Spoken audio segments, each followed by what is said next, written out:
What up, what up, what up? Welcome back to the greatest show on earth. We are back again at the LeVar Walker podcast show. Yo, first of all, before we even get started, I just want to say, before I get deeper into this, I just want to make sure y'all can hear me. Can y'all make sure y'all can hear me? Instagram, y'all can hear me, man. Everybody on the on all these other sites, y'all can hear me. Just let's make sure you guys can hear me. What up? Can you hear me? None your bees nest. Y'all can hear me? Y'all can hear me? Good. Okay, before I get started too, shout out to everybody in Houston. Houston, man, y'all been buying these tickets, man. Shout out to Houston, man. I'm on my way to Houston. I'm going to be at the Punchline Comedy Club December 14th. And Houston has been buying those tickets. I still got some tickets left, man. Don't miss out on this show, December 14th. You can get those tickets right here. If you could use your phone and just hit that QR code. It'll send you right to the link to buy those tickets.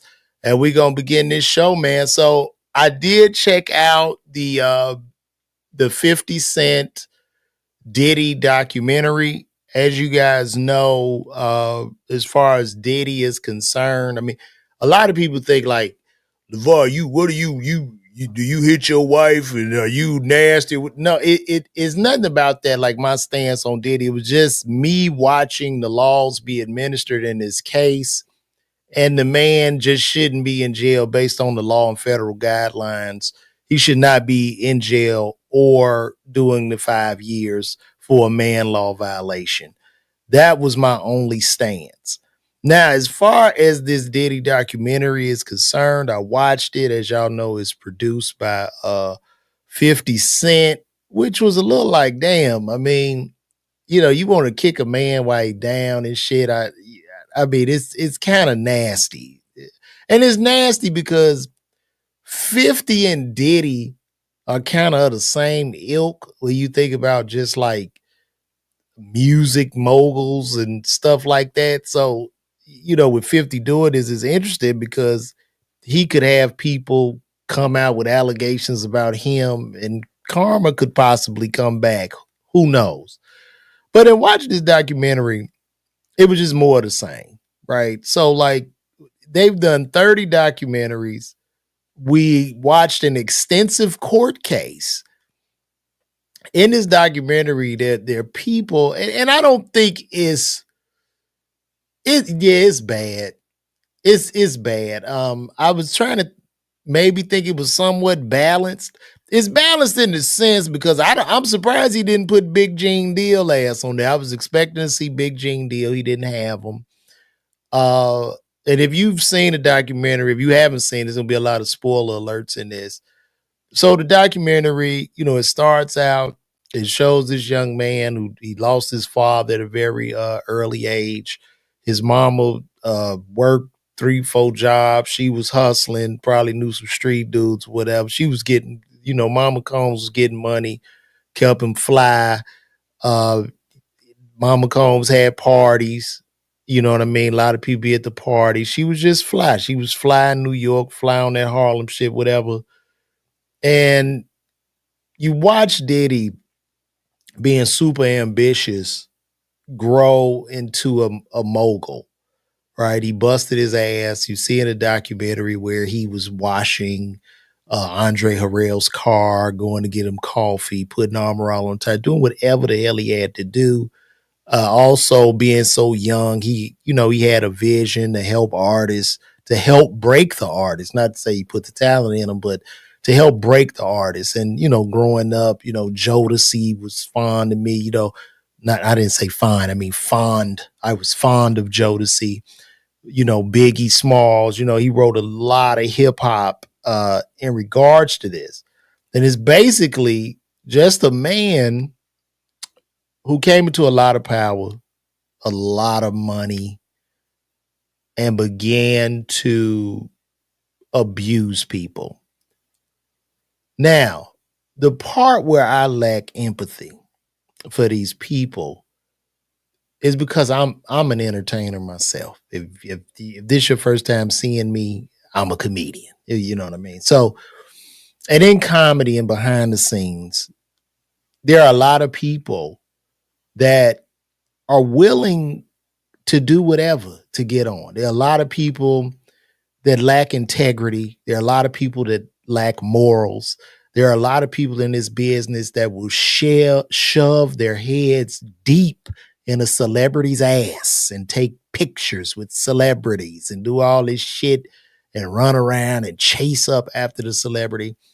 And these people typically in these situations, there's never a gun to your head, right? So with all these victims or whatever, with Diddy, where I raise the eyebrow is most people in this documentary, from the security guards to the assistants to everybody, it was all good while this shit was going on. It was everything that was happening, the abuse, so him cussing people out. Because I just see Diddy, I don't necessarily see him as a monster. I just see him more as an asshole.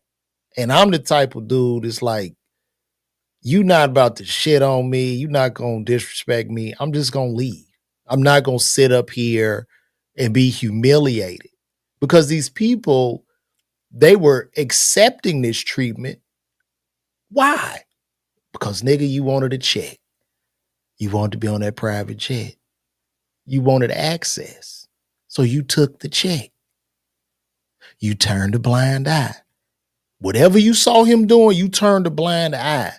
And and this whole thing, now I'm not saying he's a nice guy. He's an asshole. The guy just a mean, shrewd, asshole businessman that's very, very ambitious, right? Those contracts from Bad Boy, he ain't done shit them white boys don't do. As far as exploiting artists. Artists have been exploited since the beginning of time. This is just what happens.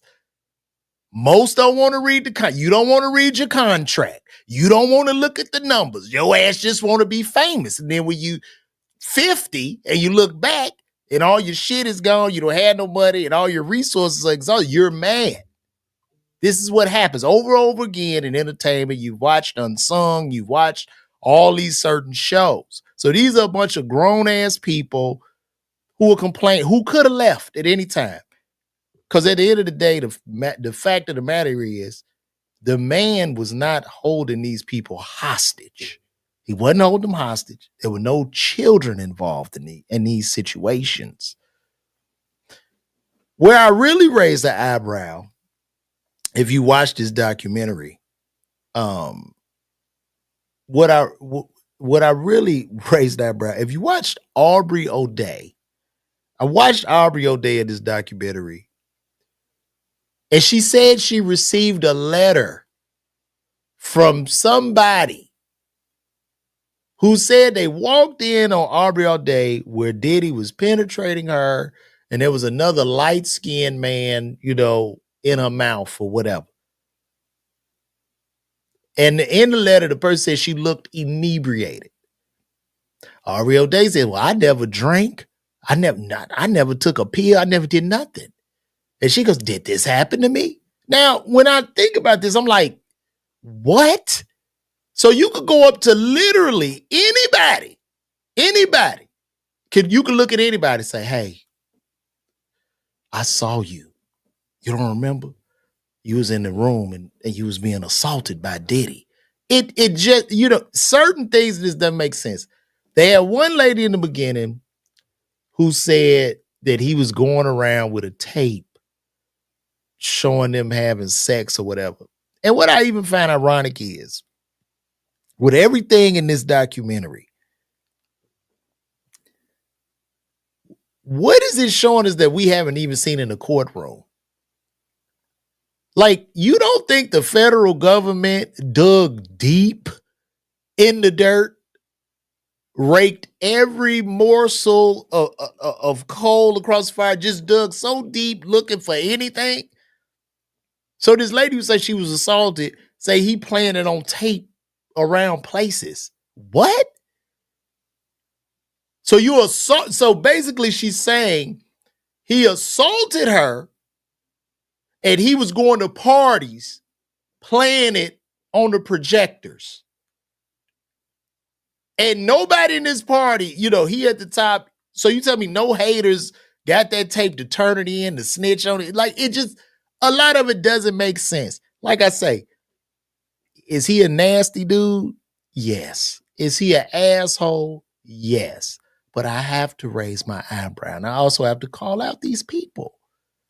When you go in this business and you selling your fucking integrity and your asshole, and it don't work out for you, then goddamn it, that's what it is. That's how that's how it goes.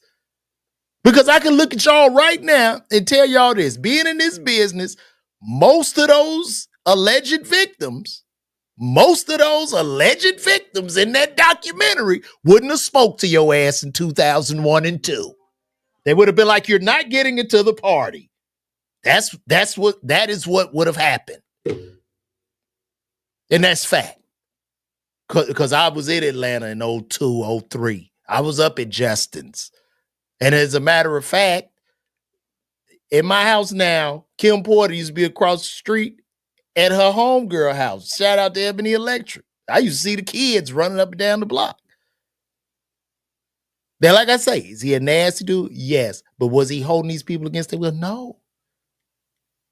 How many times did he look at somebody and say, yo, you can leave, playboy? Just leave. I would have left. But you know what happens? They don't want to work no regular job like y'all ass. They don't want to work no regular job like us. They want that high life. So it's like, what are we talking about here? What are we talking about? And I mean, it's just, and then you go deep in the documentary, they're literally trying to pin, they trying to put the death of Tupac on the man. Now look, I don't know, you know what I mean? It looks interesting, but he got a lot of powers against him because they really trying to nail his coffin shut. And it looks like, is it a possibility if he gets out, like they are going to like bring him into questioning for the deletion of Tupac? It's insane. I guess this will just be a whole train wreck where they could eventually give him life for Tupac and just use Keefe D or something. It's insane. They clearly want to break the man. And then I'm guessing 50 Cent is pissed off in regards to his baby moms. And I do think, like, if your baby mom's, was a victim in this, and she's the Jane Doe, and this is the mother of your son, not to say that I don't know how much he cares about the boy because he don't care about the other boy, but if that's the mother of your son, wouldn't that be a little bit of bias in there? Right? Man, like I say, he a nasty dude. He, in the thing, it showed how Diddy wants your woman. You know what I mean? This is what they do in the industry. They all want each other's woman. That's why you see him with the same woman over and over again. They all date the same person. The people in the business it's just a pool. It'd be like 10 women. They all want him. I know he with Pac girl, Sarah Chapman. He took Al B. Sure old lady. Well, he didn't even take Al B. Sure old lady. It seemed like Kim was there, had the baby. Al B. Sure, the first light skinned dude. He on the bras, he on the hoes. And he running around, and old Diddy, who the intern, got with her and then surpassed him. So it's just a lot, man. It's a lot. You know what I mean? Is the man on drugs? Yes. When I looked at the documentary, what was even more interesting, his eyes. Did you look at his eye? His eyes were black. Diddy's eyes look like two marbles. I don't know if they did some color grading in that or what, but his eyes look so dark. It looked like his soul had literally left him. But this to me is just like, in the entertainment business, nothing. It's all fake, bro. It's all fake. None of the relationships are real. Because other than the baby mama, you would think like Diddy was the dude that shot 59 times. It would seem like 50 wanted to do a documentary on the niggas that shot him 9 times and try to bury them or something. It's insane to me. And then when I first even heard about it, I'm just like, why would you want to kick a brother when he down just so far deep in the dirt? You know what I mean? It's like this man is in custody, serving a bogus sentence, doing the federal crimes. And I'm not saying that karma comes back in very, very mysterious ways. Karma is interesting. I believe in universal law and karma. But it's like this dude is in the dust. But I'm like, is 50 feeling threatened that he's going to come back and be bigger than he was before? Because you know what I mean? He seems like he's in a state of redemption, like he'll forgive himself. And even when I look at it like, damn, the footage from the documentary of him preparing to go to jail and making the calls and riding through New York. And I'm guessing he didn't pay whoever we was watching at the barbershop. And I'm guessing he didn't pay those videographers and they just sold it to Netflix. And I mean, 50 just jumped on it as a business opportunity and sent him to the dirt. And this whole thing, as far as we're concerned as Black people, I find it to be rather hypocritical in a sense of I see a lot of people applauding what 50's doing. But at the end of the day, if there was a white man that put out multiple and numerous shows about Black, like if a white guy had 10 shows just about Black people shooting and harming each other and selling dope to each other on one network, right? If he had those shows, I'm pretty sure we would be somewhat up in arms. And then that same white guy who got the 10 shows about Black people harming each other and just selling dope and just all this negative self-imagery about the streets over and over again goes and says, yeah, I'm going to make a hit piece on a Black mogul. Niggas would be up and on. Niggas would be protesting, boycotting networks. You see what I'm saying? Do you see the irony in this shit? This is the irony. I'm just calling it out. I'm not, like I said, I'm not saying that the man is a good guy. He was a nasty dude. He did people dirty. It's just what it is. And this is a form of karma. And it shows us that how karma and universal law is. But at the same time, it's still nasty work. Nasty work. And then the people, somebody got shot in the back. I was listening to Little Rodney Jones, who's the producer on the album. And he was going in. But then I raised the eyebrow because he said, man, I never got my money for producing this album. So I'm like, in the video, y'all looked happy, y'all smiling, y'all laughing, y'all talking. So it seems like from the stance of producer Rodney Lil Jones, he just want his money. And he was like, you ain't gonna pay me, I'm gonna go in on your ass. That seems like basically what that is. It's just dirty. It was dirty. And then I guess they shot some dude in the bathroom and the dude disappeared. It's just crazy. It's crazy, man. So I guess, I mean, they taking him out. I guess is what it is, man. I don't really know. I don't even know, but shout out to y'all for pulling in, man. It's just interesting to me, man. And then the other guy, what's the guy's name that helped him start it's a guy that helped him start Bad Boy. I think his name is Keith Burrows or something. And it looked like, he owned 25% of Bad Boy. Diddy's mom owned another 75. Kirk Burrows. Diddy's mom owned the other 75% because he didn't want it in his name. Then he got the bodies on him from that party he threw where the people trampled out or whatever. he said that Diddy like sexually assaulted him. Now, I could be wrong, but as a grown ass man, bro, if I'm working for another man and the man starts to make sexual advances or do certain stuff, it's going to be a real big problem. And I'm getting the fuck out of there. So for these people, I have some empathy, but then I don't, because it's like sometimes you have to walk away. So the lesson in this shit, don't let your dreams make you don't let your dreams make you throw your integrity and pride and morals away. You know what I'm saying? Because you got to live with yourself every day. I think that's a big, important part of this. You know, when I see all these people and all this, it's crazy.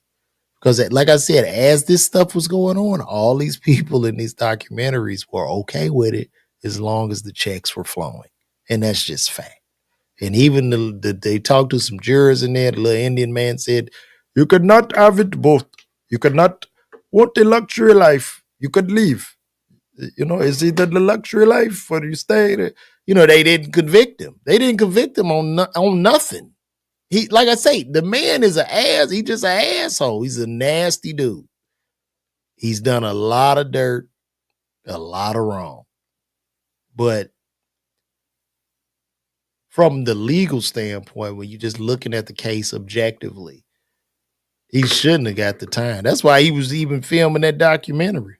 He was filming that documentary because I'm pretty sure the lawyer's like, man, you gonna walk. You gonna walk with time served. So it's ugly, man. It's ugly work. I would say just watch out and don't get into it with no liquor companies if you black. Cause geesh, man, this is it's crazy. It's crazy. Mm-hmm. Spicy 1811. I don't have any empathy for them that was there, wanted to be there, stayed around. Exactly, man. You say I'm a bust down for Diddy. You know, these types of comeback, like this little shit y'all do, like I'm gay and I want Diddy. Yeah, I do. Yeah. I would love for him to nut on me. I would love that. I mean, it's so weak. Y'all do this. Y'all do this all the time. I'll give you what you want. Like, yeah, I do. I'm his bust down. I can't wait to see. I can't wait to see him. Like, you know what I'm saying? I don't know why y'all say that shit.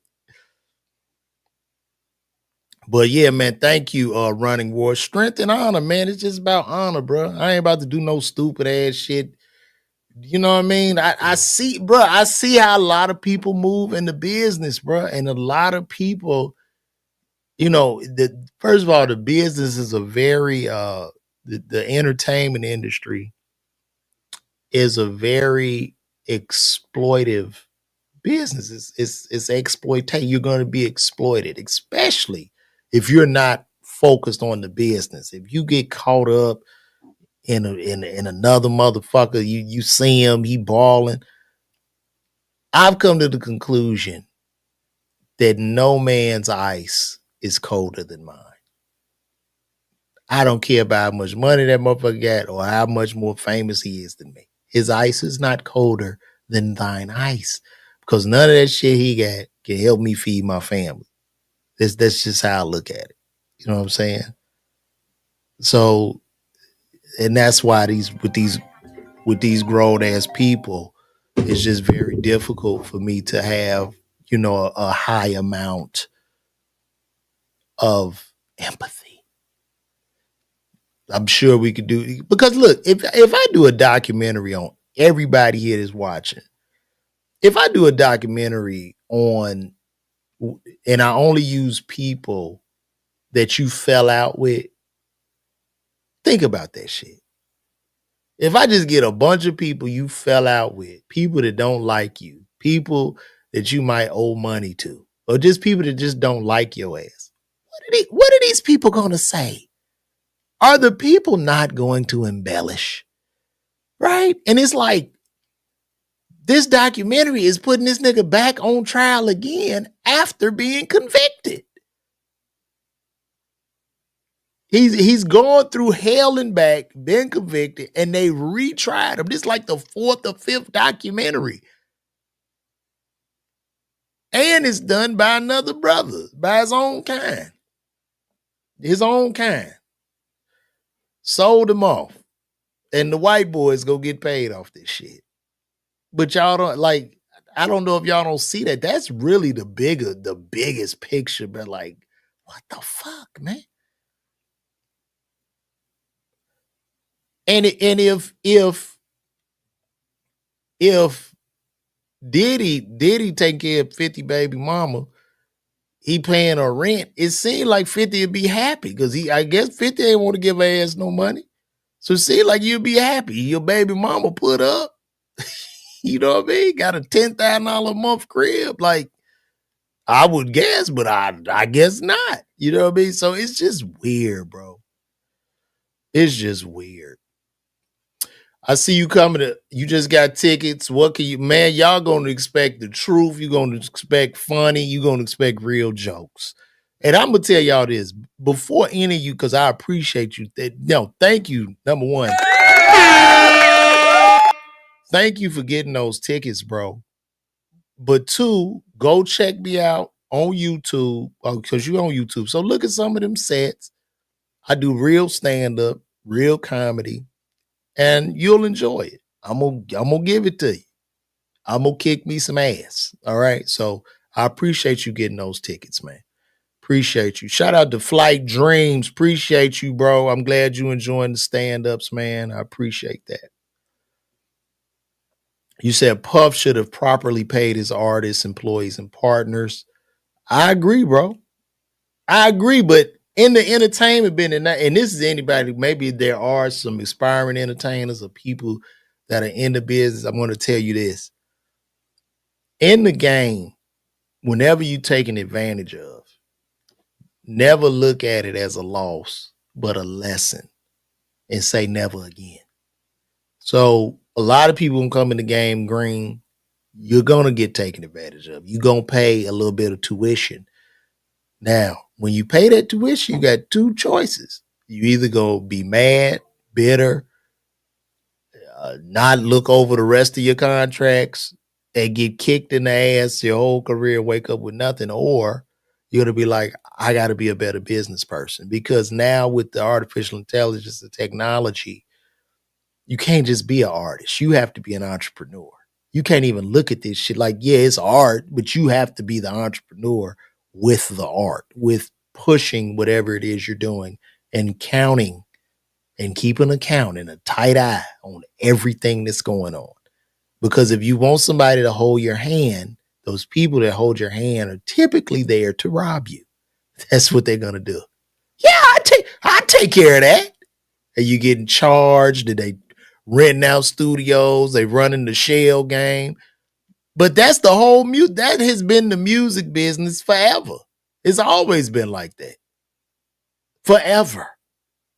But it's up to artists to be independent. Because once you get the check, once I give you $1 million advance, hey man, I need to make 10 million back before you see a dime.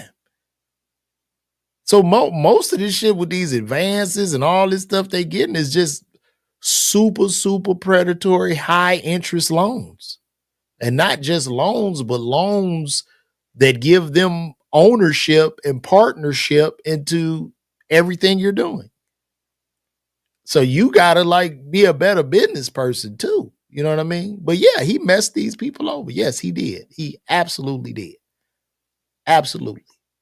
But you know, you got to look at 50's do you think 50's contracts was any better? Young Buck, where's Young Buck? Bankrupt, broke, like Lloyd Banks, where these people at? Like what do you, I mean, I don't, people think that this business somebody go give you something. No, you got to crawl, you got to fight and get everything. You have to generate all this yourself. people just take advantage of you in this business, man. That's what happens, man. How many documentaries have 50 done? I hope his first is to tear black men down. I don't really know how many documentaries that he's done. You know, a good Epstein documentary by him would have been great, I would think. But, you know, who am I? You know what I'm saying? That would have been a great documentary. I would love to see that by him, but this is what it is. And I mean, it's going crazy because 50 is a part of it. So, yeah, you know, he got Netflix jumping. You know what I'm saying? But before I keep going, listen, guys, get those tickets. You get it right there. Hit that QR code and shout out again to everybody in Houston. Houston, I am on the way, guys. We're gonna have a good time, man. Diddy was thinking he owned the world. He didn't have respect for anyone. Sleeping with others, girlfriends, or baby mamas is not cool. You know, Mohammed, let me tell you something, bro. No man, the man don't bang the woman. The woman bangs the man. Okay? Men give access to relationships. Women give access to sex. And that's their body and their choice. Okay? So the women slept with him. You see what I'm saying? It's just what it is, man. All right. Well, cool. I mean that's what you're saying, but I would have to hear Lloyd Banks and them say that. I don't know. I'm not saying he didn't. I'm not saying he did or he didn't, but I would love to hear from them. Who knows? Do they have a publishing? Do they get, you know what I mean?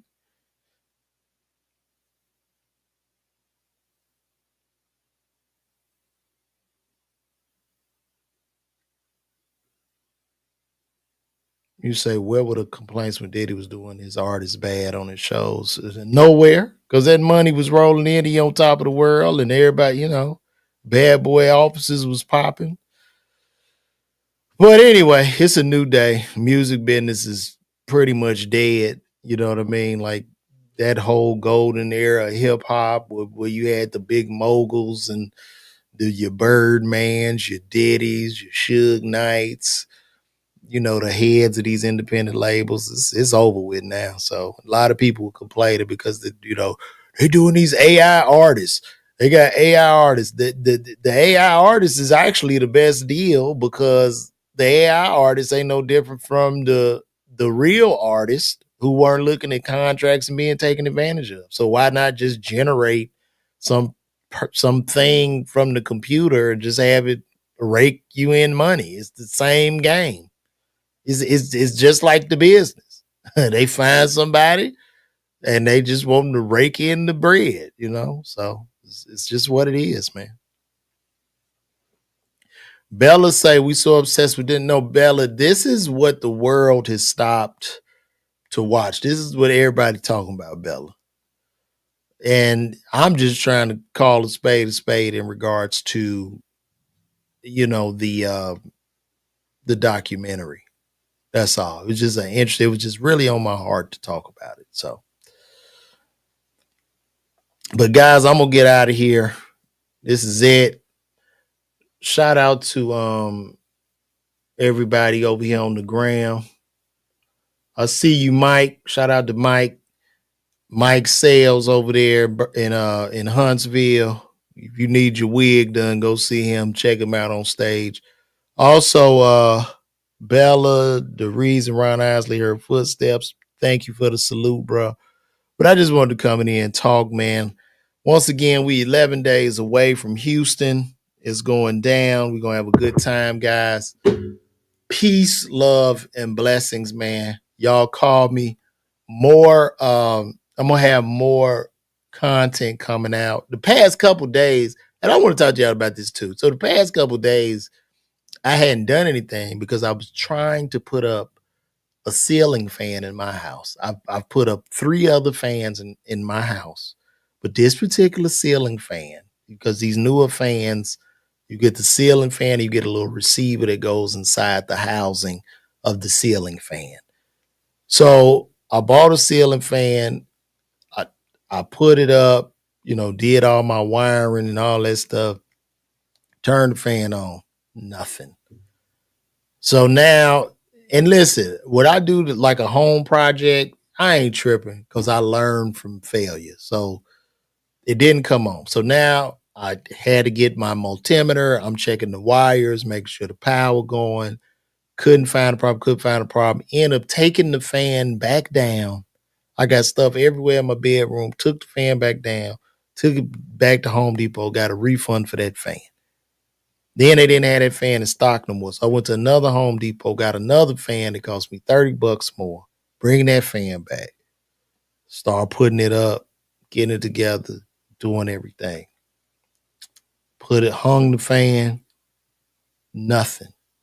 Because I tried to check if I put the blades on. I'm getting nothing. I'm like, oh my God. So now I'm checking with the multimeter, checking the wiring.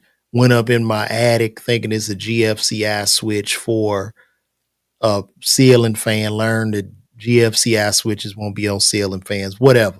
So I'm checking everything. Nothing. Call my homie that hang fans to do the TVs. He's like, man, I'll come over there. I'm like, all right, cool. But I couldn't sleep because I couldn't go to sleep without putting this ceiling fan up. My wife waiting up late. She got to go to bed. She was being patient. So I'm still running around. Talk to the electrician for about an hour. Electrician telling me all kind of shit I ain't never heard of before. Telling me to check this, check that. I'm back and forth to Lowe's, getting different wire connectors. I did all of this shit only to find out. No, the light switch, everything was on. Where I messed up at was with the receiver. And I'm gonna tell y'all this: if you're putting up a ceiling fan, you have to pay attention to the wiring schematics. Because I just opened the box up, had the receiver. The receiver had two. It had a black and a white wire coming out of one side, and on the other side, it had a black, a white, and a blue wire coming out. So I just hooked randomly the white wire to white wire, and I crisscrossed it. It wasn't done with the schematics. So I sat down, followed the schematics, fan came on, boom, I'm back popping. So I figured it out. I felt very proud of myself. However, I drank so many Celsius drinks and so much caffeine that I had a crash and I didn't want to do shit. But I made it and I'm here with you guys. So listen, man, shout out to y'all. Love you guys, man. Check me out, Houston. I'm going to be there December the 14th. Tickets are moving. Y'all come out. We're going to have a good time in H-Town. And I'm going to see y'all tomorrow because I'm going to come back. I might just come back and try to double up, do one tonight, put out some content, put out some more videos. But I appreciate y'all, man. Number love, man. If you got a dream big, but do it yourself. Be independent, have integrity. Don't let nobody just don't sacrifice your soul. Don't do it. Don't be one of them victims. All right? Do it yourself. Put your hand in the soil and know if you saw another human do it, you can do that shit too. That's the most important message. And take the harder route because the harder route has the biggest fucking reward at the end. So we're going to end on that, man. Love all y'all, man. Appreciate y'all. Call me.